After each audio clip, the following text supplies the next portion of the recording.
Hi guys, welcome back to my channel. Thank you so much for joining me once again. My name is Kenroy, and if this is your first time joining me on my channel, I would really appreciate if you would like, comment and subscribe to this channel. Also, if you could just click that little bell notification icon, that will notify you whenever a new video gets uploaded, and this would really help me out, so thanks in advance. Now, I created this channel for a few main reasons. Now, the first one is to document my journey on the way to becoming a property investor. Now, my dream has always been for me to own a property portfolio so that hopefully one day I won't need to have a 9 to 5 in order to enjoy more time with my family and have that financial freedom that many people really seek. Now, one of my main dreams in life is to build up a property portfolio so that my family and I could live a lifestyle that would mean we wouldn't depend on a traditional 9 to 5 in order to earn an income to support my family. Now, you probably see me wearing this very special shirt today, and this was actually a gift from my wife because I recently hit 100 subscribers on my channel, and this is all because of you. So I want to say a huge thank you for the support in the past month since starting this channel. I really appreciate all of your support and all of the comments that I've received so far. I hope that you can stick around for the rest of the journey as I continue to grow and hopefully to achieve the dreams that you may also have set yourself in order to reach financial freedom.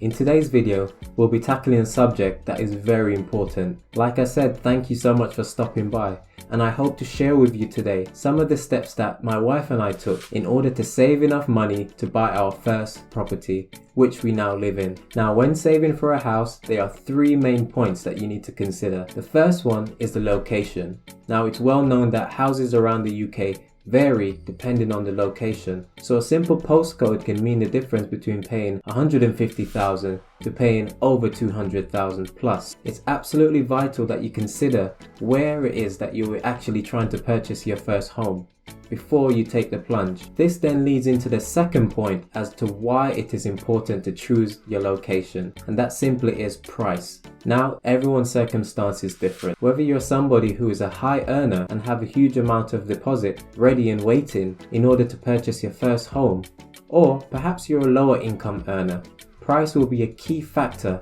into whether or not you'll be able to buy and afford your first home. Now that you've got where you want to live, as well as how much you like to spend on your first property, the next step is simply this: make a plan. Now, some people like to plan big, some people may like to plan small, but regardless, you need to have a short-term and a long-term goal in mind. How much you'll need to save in order to purchase that house in the location that you have chosen for the price that you'll be able to afford. Now that those 3 points are out the way, let's go into some other tips which I personally found useful when purchasing our first home.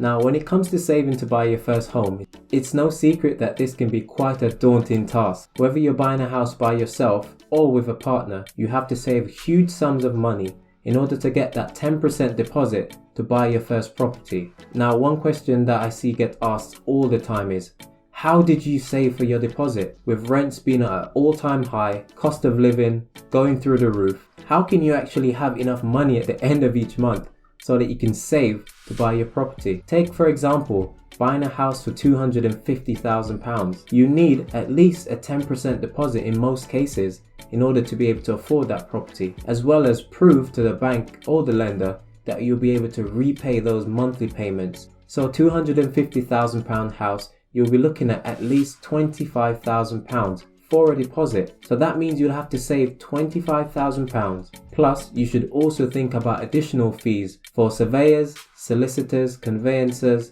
mortgage product fees, and the list goes on. Not to mention, when it comes time for you to move, all of the decorating, repairs costs, as well as moving costs, which you also need to take into consideration. I will give you a rough estimate that in order to buy a house for £250,000, you need a £25,000 deposit plus a minimum of £5,000, which will take that total to around £30,000 in order to buy your first home. Now, of course, this sum will vary depending on the cost of the actual property, but just to give you an illustration, you always have to have more than you think you need. Now, after creating a plan, long-term and short-term combined, you have to really take your spending into consideration. Gone are the days when you can go out for all of those dinners, go out to the movies, have lavish holidays. You now have to think, what is it that I'm trying to achieve, and how best am I going to achieve that? Now, something that my wife and I realized very quickly after years of saving, but not really saving, was that we really had to pull up our socks and we really had to cut out some of the things that we considered as necessities, because in actual fact they were just luxuries. And the minute we did that, we realized that we were able to save far more money than we ever thought we could. So now I'm going to run through a few of those things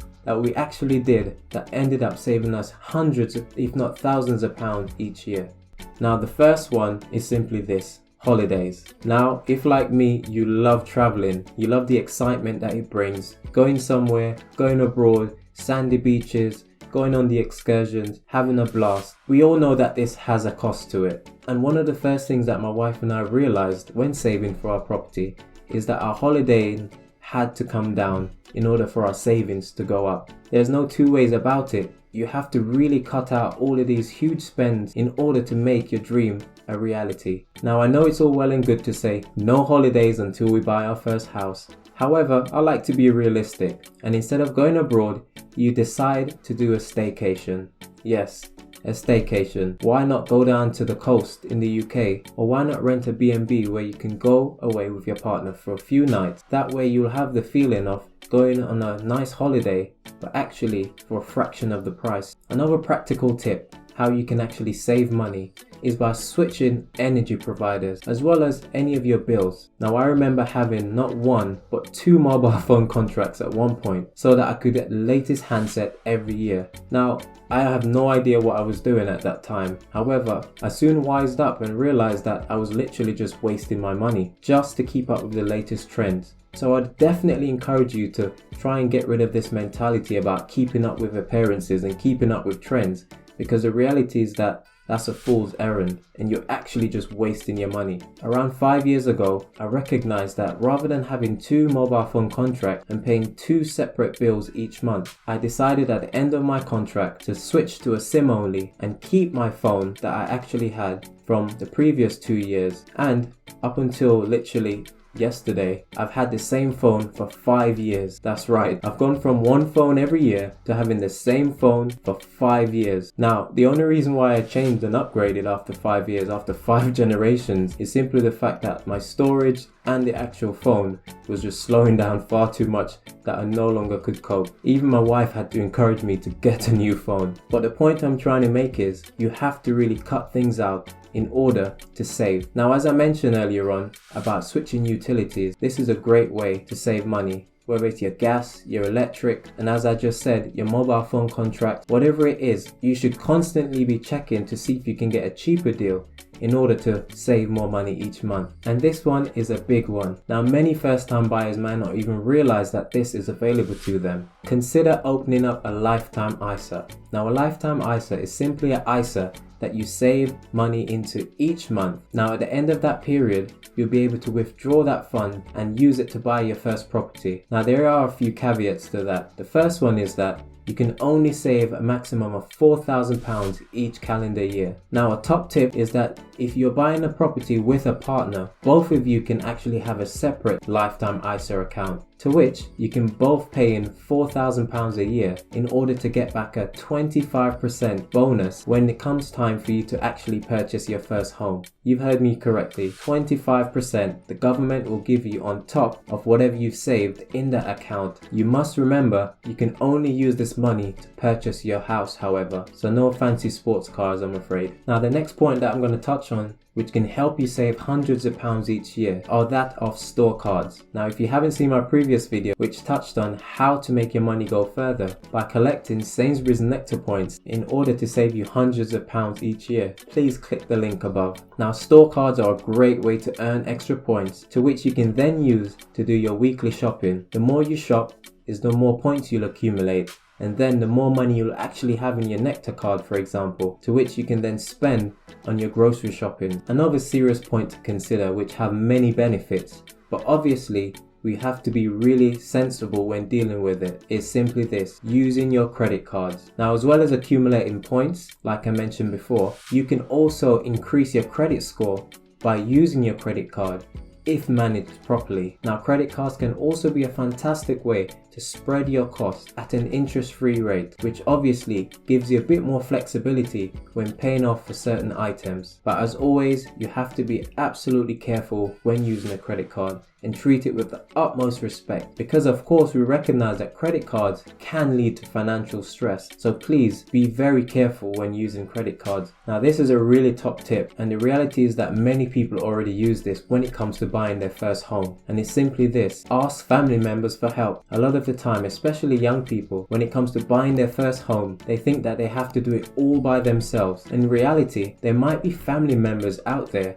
that you might be able to ask for assistance if you're smart about it. Rather than asking one family member to donate a huge sum of money, why not go around to several family members and ask them to donate a smaller portion of that money? By donating a smaller portion, not only will it not be as strenuous on that family member, but you will slowly generate even more of a deposit for when it comes time for buying your house. Now, this is one of my top tips. Now, I'm including this next tip as a bonus tip because I know that some people may or may not be interested in doing what I'm about to say. However, I believe that this is a fantastic way to maximize the amount of money that you can save each month, as well as how quickly you can accumulate your deposit for your house. This tip is simply this: staying at home with a parent or a family member for as long as you can, in order to save enough money to buy your first home. Now, I know this might be very difficult if you got children involved. Now, I'll be doing a future video detailing how my wife and I were able to save for our first home in a matter of a few years. Some of these tips that I've just mentioned are things that we actually did